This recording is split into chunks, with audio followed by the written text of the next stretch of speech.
Hey guys, Ralph here. True Power Trumpet Fitness, once again in the afternoon. Yeah, I told you before, I think for the summer these things are going to be in the afternoon. With my daughter home, 2 cars for 3 people, we're juggling things around, getting people to work and all that sort of thing, so it's going to be a little different. But you saw the thumbnail, so if you're not a band director, you might want to stop this here, but it's kind of interesting. I think you'll like it. And I have a little homework for everybody. So, yeah, let's just get right to it. Okay?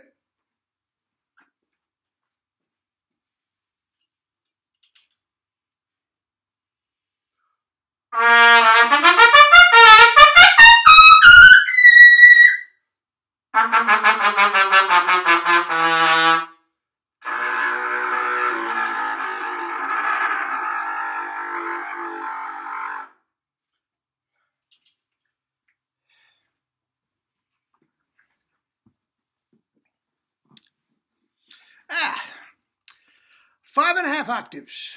Needless to say, a little Arbin. Anyway, band directors, take notice. Now, I gave a lesson just the other day to a band director and his son. Both of them very, very talented, and they are going to take off with this stuff. It came to them very, very easily. The band director is actually a trombone player, but played a little trumpet for the lesson and everything.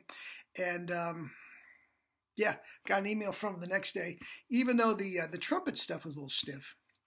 And I gave him the lesson on trumpet.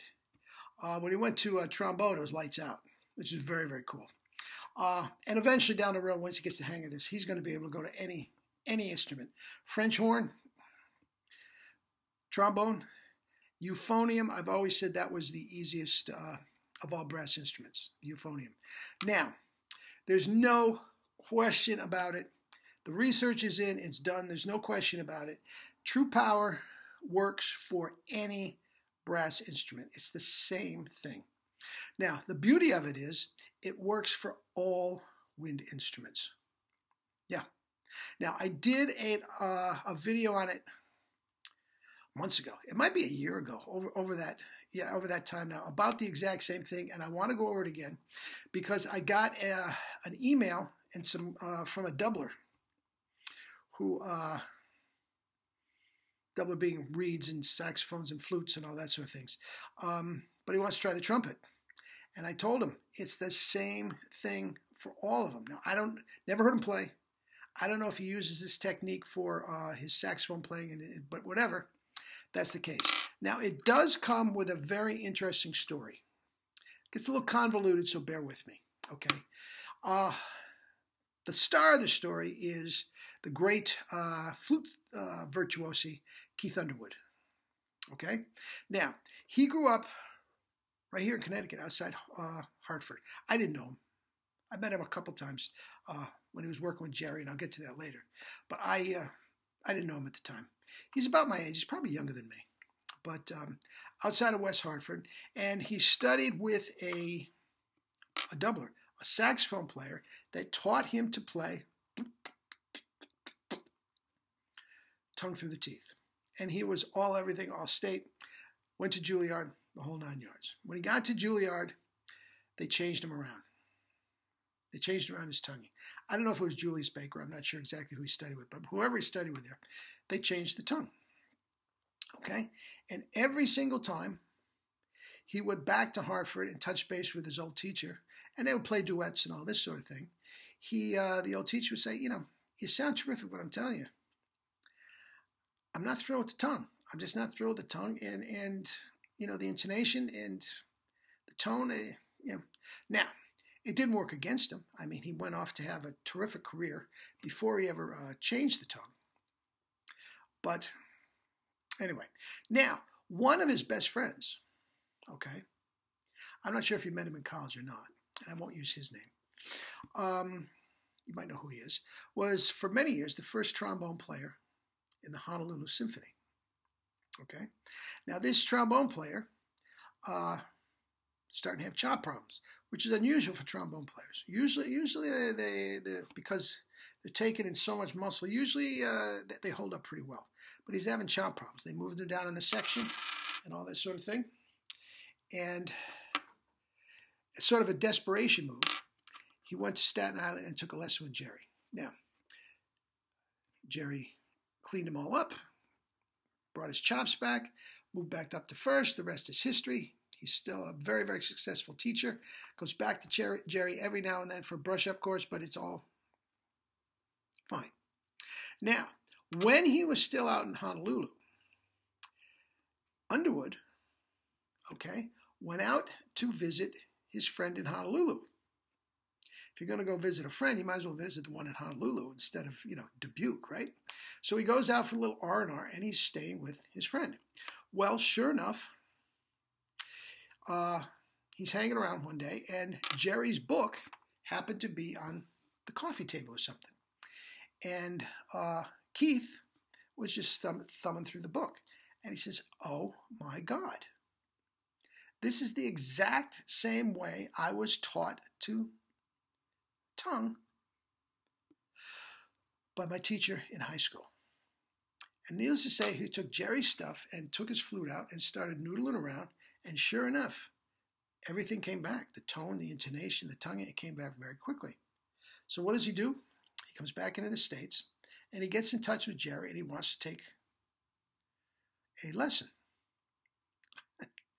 And Jerry says, "You kidding me? I don't know the first thing about flute. I couldn't finger a B-flat scale. I don't care about that." He says, "I've got all that. All I want to know is about the tongue."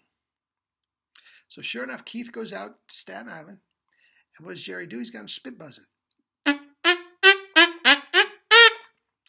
"Keith, the only thing I can do is teach you like you said, what I teach the trumpet players, and this is it." He said, "That's absolutely right. It's the exact same thing, but you don't spit buzz. You just keep it just below the spit buzz."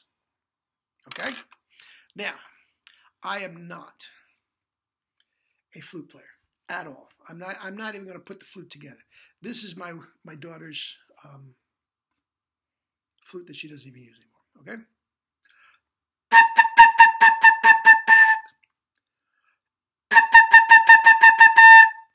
You are clear that is?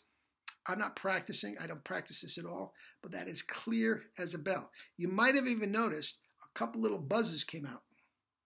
Okay? That's all you're doing.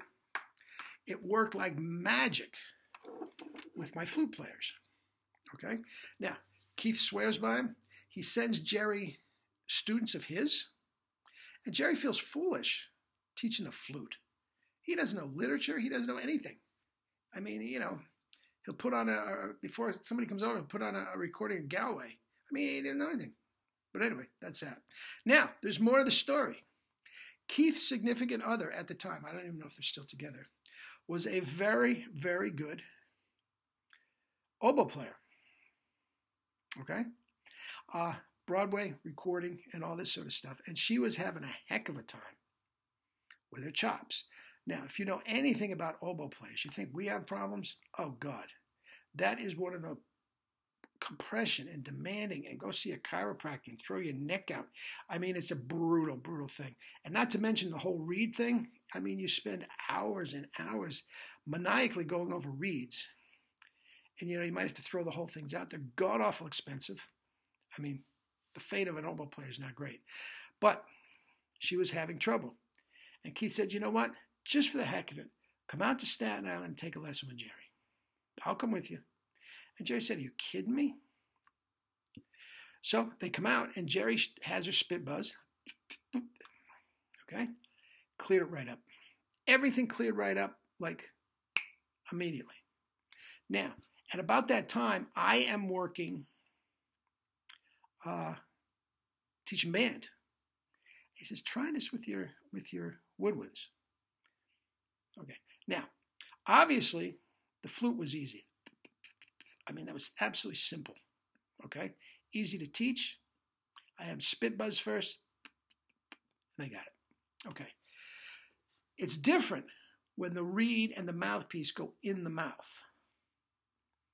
And again, for beginners, I try to make it as simple as possible. All I make them do is put your tongue on the reed and feel like you're hitting the reed with your tongue every time you articulate.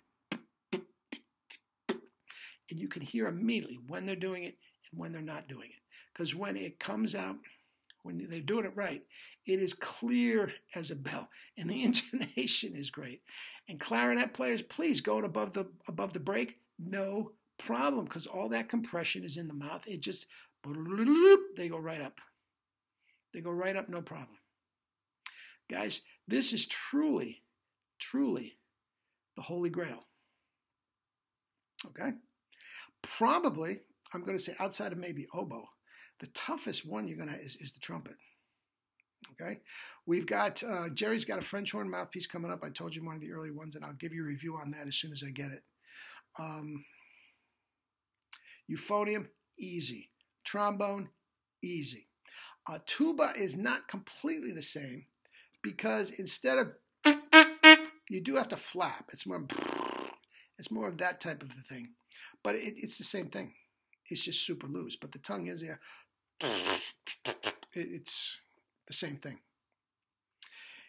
Now, with that said, band directors, give it a try. Now, what I do is I made it part of the routine. Right at the beginning, they would spit buzz scales. Now, if you've never done it before, they're going to think it's stupid. And they're going to laugh, and the guys are going to be spitting on each other. And okay, that'll go away very, very quickly if you're sincere about it. And once the new kids come in, and they see that everybody else is doing it, they just do it. There's nothing silly about it at all after a while. And you definitely play a scale, spit buzz the same scale, go back and play the scale again. And you standing in front, you're not going to believe the difference. You're not going to believe the difference. And when things get a little hairy with your trumpet players or anybody during the rehearsal, you know, you have a tough little section, you have them spit buzz it and finger the notes while they're doing it. It is a great, great learning tool. And you're not going to believe the intonation. You're not going to have to spend hours and hours before every concert with a tuning device. Okay, just a little bit more. Oh, too much, put it back. No. We're all in tune. Okay? Anyway, that's that. I got to shut this off before 15 minutes. Got a little long-winded today, but there was a lot to talk about, and it's all good stuff. So I will see you guys tomorrow, and we'll close up the week, and that's that. Any comments, criticisms down below? Any of you band directors down there? Oh, the assignment is this. If any of you are on a job, and you just happen to have a few downtime and you have a saxophone player there or something like that, do me a favor. Just humor me and try this once. Put your tongue right up against the reed and feel like you're spitting the reed with your tongue. You're hitting the reed. And just play a scale. And then ask them to play 4 notes on a scale. Don't say anything. And then just say, well, do it your way again. You're not going to believe this difference in the tone. You're not going to believe it. And who cares if he does it or not? I want you guys to hear for yourself. It's like a breath of fresh air. It's like opening a window on a hot day. To get the breeze. It's amazing. How's that for a metaphor? Anyway, that's that, guys. Have a great day. Eat your fruits and vegetables and live your life with true. Live your life with true power. Love you all.